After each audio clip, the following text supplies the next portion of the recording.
श्री भगवान ने कहा, समस्त ज्ञानों में उत्तम परम ज्ञान को मैं पुण्य कहूँगा, जिसको जानकर सभी मुनिजन इस लोक से जाकर परम सिद्धि को प्राप्त हुए हैं। इस ज्ञान का आश्रय लेकर मेरे स्वरूप को प्राप्त पुरुष सृष्टि के आदि में जन्म नहीं लेते और प्रलयकाल में व्याकुल भी नहीं होते हैं।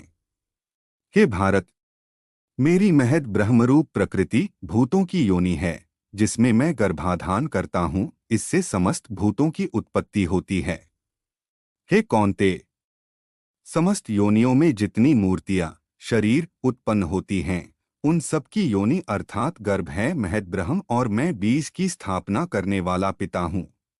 हे महाबाहो, सत्व रज और तम ये प्रकृति से उत्पन्न तीनों गुण देही आत्मा को देह के साथ बांध देते हैं।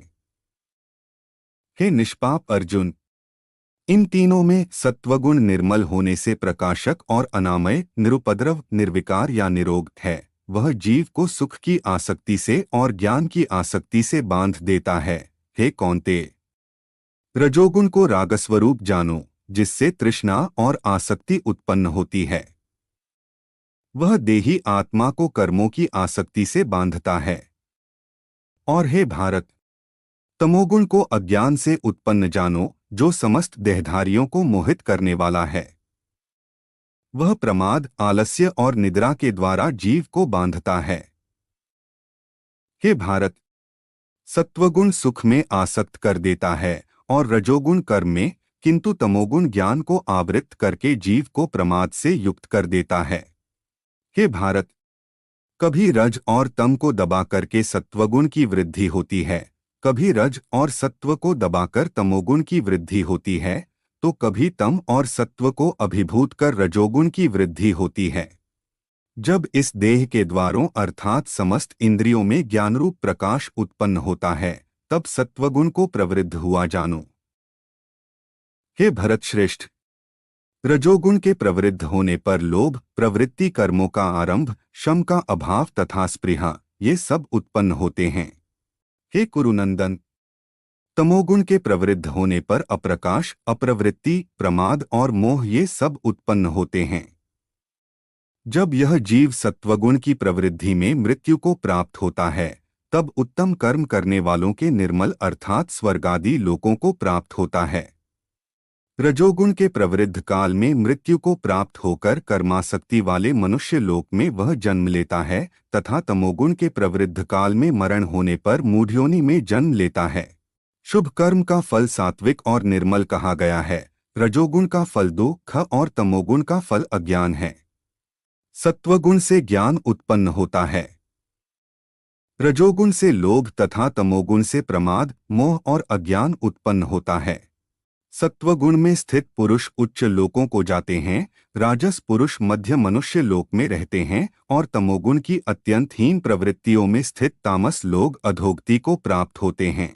जब साधक पुरुष तीनों गुणों के अतिरिक्त किसी अन्य को करता नहीं देखता अर्थात नहीं समझता है, और तीनों गुणों से परे मेरे तत्व को जानता है, तब वह मेरे स्वरूप को प्राप्त होता है। यह देही पुरुष शरीर की उत्पत्ति के कारण रूप तीनों गुणों से अतीत होकर जन्म, मृत्यु, जरा और दुख, खून से विमुक्त हुआ अमृतत्व को प्राप्त होता है। अर्जुन ने कहा, हे प्रभो, इन तीनों गुणों से अतीत हुआ पुरुष किन लक्षणों से युक्त होता है? वह किस प्रकार के आचरण वाला होता है? और वह किस उपाय से इन तीनों गुणों से अतीत होता है?